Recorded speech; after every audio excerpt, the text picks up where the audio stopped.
नमस्कार and welcome to jack board वाला। मैं हूं आकाश सेन और आज इस वीडियो में हम लोग क्लास 10th जियोग्राफी पर बात करने वाले हैं। स्पेशली उन सभी प्रश्नों पर बात करेंगे जो एग्जाम में बहुत बार पूछा गया है। यह एग्जाम के दृष्टिकोण से काफ़ी इंपॉर्टेंट है। ठीक है, तो इससे पहले मैंने बहुत सारा वीडियोज़ अपलोड किया है, हर एक सब्जेक्ट का लगभग अपलोड कर रहा हूँ। ठीक है, जिस जिस वीडियो में आप लोग ज़्यादा सपोर्ट कर रहे हो उससे रिलेटेड वीडियो मैं थोड़ा ज़्यादा बना रहा हूँ। ठीक है, तो चलिए आज हम लोग फिर से जियोग्राफी पर अगला वीडियो पर बात करते हैं प्रश्न संख्या 1 के साथ। और प्रश्न संख्या 1 हम लोगों से पूछा जा रहा है कि वायुमंडल में जल की कितनी अवस्थाएं हैं। ठीक है, तो वायुमंडल में जल की 3 अवस्थाएं। ठीक है, ठोस, द्रव और गैस, ऐसे 3 अवस्था है। तो देखिए मैं डिटेल में नहीं बता रहा हूँ, जो प्रश्न है उसका आंसर को बताऊंगा आप लोगों को, क्योंकि 4 ऑप्शन को यदि पढ़ूंगा और उसको डिटेल में बताऊंगा तो वीडियो बहुत लंबा बन जाएगा। ठीक है, और एग्ज़ाम का समय जो है बहुत कम है, तो इसी के कारण जो है मैं प्रयास करूंगा कि शॉर्ट में आप लोगों को बताने का। ठीक है, चलिए प्रश्न संख्या 2 जिसमें हम लोगों से पूछा जा रहा है कि मौसम की परिघटना में महत्वपूर्ण योगदान किसका होता है। तो मौसम की परिघटनाओं में यदि महत्वपूर्ण योगदान का यदि हम बात करें तो वो जलवाष्प का होता है। ठीक है, आगे यदि बात करें प्रश्न संख्या 3 पर, तो जिसमें पूछा जा रहा है कि वायुमंडल के आयतन में जलवाष्प का अंश कितना होता है। तो वायुमंडल के आयतन में यदि जलवाष्प की मात्रा का बात करें तो ये 0 से 4% होता है। ठीक है, प्रश्न संख्या 4 जिसमें हम लोगों से पूछा जा रहा है कि वायुमंडल में मौजूद जलवाष्प की वास्तविक मात्रा को क्या कहा जाता है। तो वायुमंडल में मौजूद जलवाष्प की वास्तविक जो मात्रा है उसको हम लोग कहते हैं निरपेक्ष आर्द्रता। ठीक है, प्रश्न संख्या 5 जिसमें पूछा जा रहा है कि वायुमंडल में मौजूद जलवाष्प के वास्तविक मात्रा को किससे मापा जाता है। तो इसको मापा जाता है ग्राम प्रति घन मीटर से। ठीक है, ग्राम प्रति घन मीटर। ठीक है, प्रश्न संख्या यदि 6 पर बात करें तो जिसमें पूछा जा रहा है हम लोगों को कि निम्नलिखित में से कौन सा कथन सही है। तो यहाँ पर 4 कथन दिया गया है, इसमें से कौन सा सही है ये आप लोगों को बताना है। तो जैसे कि दिए गए तापमान पर अपनी पूरी क्षमता की तुलना में वायुमंडल में मौजूद आर्द्रता के प्रतिशत को सापेक्ष आर्द्रता कहते हैं, बिल्कुल सही बात है। उसके बाद एक निश्चित तापमान पर जलवाष्प से पूरित हवा को संतृप्त कहा जाता है, ये बात भी सही है। और दिए गए प्रतिदर्श में जिस तापमान पर संतृप्तता या संतृप्त आती है उसे उष्मांक कहते हैं, बिल्कुल ये बात भी सही है। तो इसीलिए इसका आंसर हो जाएगा उपयुक्त, सभी कथन सही है। ठीक है, यदि हम लोग प्रश्न संख्या 7 पर आए तो जिसमें हम लोगों को पूछा जा रहा है कि जलवाष्प का जल के रूप में बदलना क्या कहलाता है। तो जलवाष्प का जल के रूप में बदलना घटना कहलाती है संघनन। ठीक है, प्रश्न संख्या 8 जिसमें पूछा जा रहा है कि जलवाष्प द्रव में संघनित होकर जब सीधे ठोस में परिवर्तित हो जाती है तो उसे क्या कहलाता है, या तो फिर तो वो क्या कहलाता है। तो घटना कहलाता है ऊर्ध्वपातन। ठीक है, आगे बात करें प्रश्न संख्या 9 पर, तो जिसमें पूछा जा रहा है निम्नलिखित में से कौन से बादल आकाश में सबसे ऊंचे होते हैं। ठीक है, तो आकाश में सबसे ऊंचे जो होते हैं उसको हम लोग पक्षाप बादल कहते हैं। ठीक है, या फिर कहीं कहीं इसको पक्षाप मेघ भी कहा जाता है, तो टेंशन लेने वाली बात नहीं है, वही चीज़ है। आगे हम लोगों को प्रश्न पूछा जा रहा है कि पक्षाप बादल की ऊंचाई कितनी होती है। तो पक्षाप बादल की ऊंचाई का यदि बात करें तो 8000 से लेकर के 12000 मीटर ऊंचाई पर यह होता है। ठीक है, प्रश्न संख्या 11 जिसमें पूछा जा रहा है ये बादल काले या गहरे स्लेटी रंग के होते हैं, ये मध्यम स्तर या पृथ्वी के सतह से काफ़ी नज़दीक बनते हैं, क्या कहलाते हैं। ठीक है, तो ये वर्षा मेघ कहलाता है।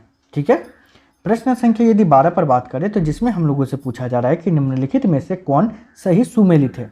ठीक है, तो यहाँ पर जो है ऑप्शन के हिसाब से सही सुमेलित है ऊंचे ऊंचे बादल, पक्षाभ या तो फिर पक्षाभ स्तरीय तथा पक्षाभ कपासी। तो ये जो हो जाएगा आप लोगों का सही सुमेलित है। ठीक है, बाकी जो भी है वो सही सुमेलित नहीं है। ठीक है, यदि प्रश्न संख्या हम लोग 13 पर बात करें तो प्रश्न संख्या 13 हम लोगों से पूछा जा रहा है कि संवहनीय वर्षा के दौरान किस प्रकार के मेघ बनते हैं। तो संवहनीय वर्षा के दौरान जो है कपासी मेघ का निर्माण होता है।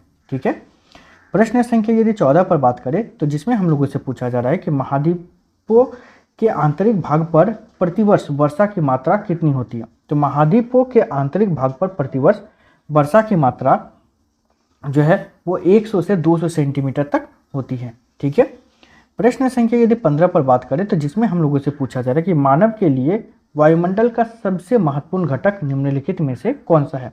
तो मानव के लिए वायुमंडल का सबसे महत्वपूर्ण घटक जो है वो हो जाएगा हम लोगों का आंसर में ऑक्सीजन। ठीक है।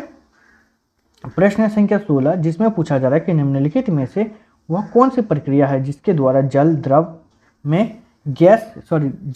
द्रव से गैस में बदल जाता है?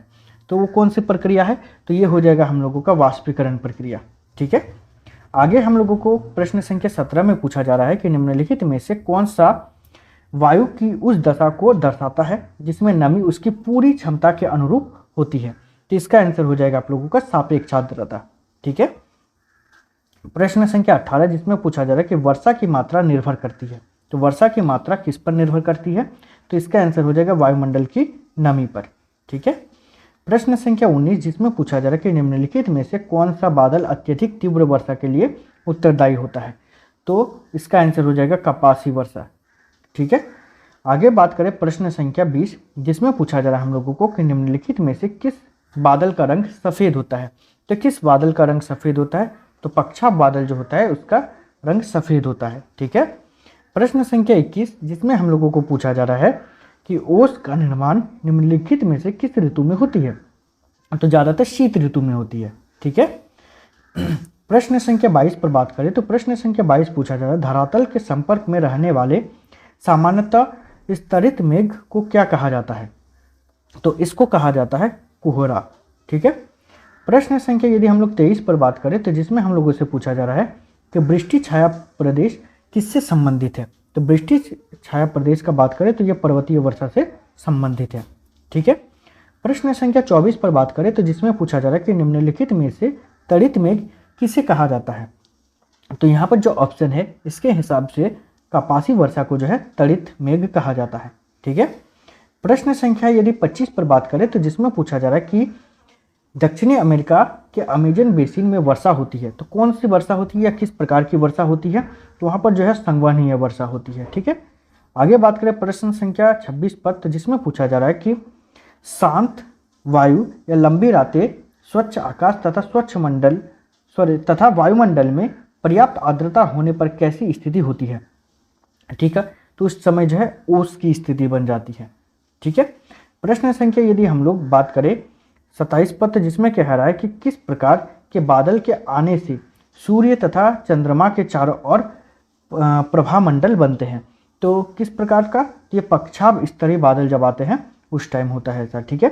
प्रश्न संख्या 28 पर बात करें तो जिसमें पूछा जा रहा है कि समान वर्षा वाले स्थानों को मिलाने वाली रेखा क्या कहलाती है?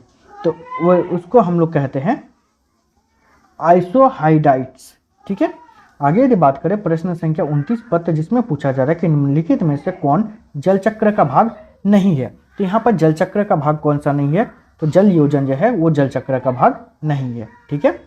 प्रश्न संख्या 30 पर बात करें तो जिसमें पूछा जा रहा है निम्नलिखित में से कौन सा मेघ सर्वाधिक ऊंचाई पर पाया जाता है? तो इसको अभी हम कुछ देर पहले इसका आंसर बताएं तो आप लोग जो है इसको बताओगे। ठीक है। इसका आंसर आप लोग दोगे प्रश्न संख्या 30 का। ठीक है। प्रश्न संख्या 31 पर यदि बात करें तो जिसमें पूछा जा रहा है कि वर्षा का मापन क्या है? तो वर्षा का मापन जो है वो सेंटीमीटर में होती है। ठीक है। आगे यदि बात करें प्रश्न संख्या 32 पर तो जिसमें हम लोगों से पूछा जा रहा है कि हिमपात मुख्यतः किस क्षेत्र में होता है? तो हिमपात अधिकांश जो है उस क्षेत्र में होती है जहाँ पर ज़्यादातर पर्वतीय क्षेत्र होता है। ठीक है। प्रश्न संख्या 33 जिसमें पूछा जा रहा है कि अम्लीय वर्षा किस कारण से होती है? तो अम्लीय वर्षा का ज़्यादातर होने का कारण है फैक्ट्री से निकलने वाला धुआं से। ठीक है। प्रश्न संख्या यदि 34 पर बात करें तो प्रश्न संख्या 34 हम लोगों से पूछा जा रहा है कि निम्नलिखित में से कौन सी वर्षा चक्रवात के कारण होती है? तो किस प्रकार की वर्षा जो है चक्रवात के कारण होती है? इसका आंसर हो जाएगा चक्रवातीय वर्षा। ठीक है। प्रश्न संख्या 35 जिसमें पूछा जा रहा है कि भूमध्य सागरीय वर्षा पेटी किन अक्षांशों के बीच स्थित होती है? तो किस अक्षांश के बीच स्थित होती है? तो इसका आंसर हो जाएगा 30 डिग्री से 45 डिग्री अक्षांश के बीच। ठीक है। प्रश्न संख्या 36 पर बात करें तो प्रश्न संख्या 36 हम लोगों से पूछा जा रहा है कि शीतोष्ण कटिबंधीय क्षेत्रों में सामान्यतः किस प्रकार की वर्षा होती है? ठीक है। तो इसका आंसर हो जाएगा चक्रवातीय वर्षा। ठीक है।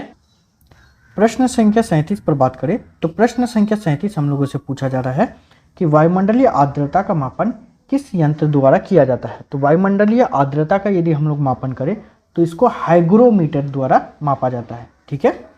प्रश्न संख्या 38 जिसमें पूछा जा रहा है संवहनिक प्रकार की वर्षा किन क्षेत्रों में होती है? तो संवहनिक प्रकार की वर्षा जो है वो अधिकांश विषुववृत्तीय क्षेत्रों में होती है। ठीक है। प्रश्न संख्या 39 जिसमें पूछा जा रहा है कि ओलावृष्टि का संबंध किसके साथ होता है? तो ओलावृष्टि का संबंध जो है भारी कपासी मेघों से होता है। ठीक है। आगे बात करें प्रश्न संख्या 40 पर, जिसमें पूछा जा रहा है कि संतृप्त वायु किस प्रकार की दशा में संतृप्त नहीं रहेगी? तो किस प्रकार की दशा में?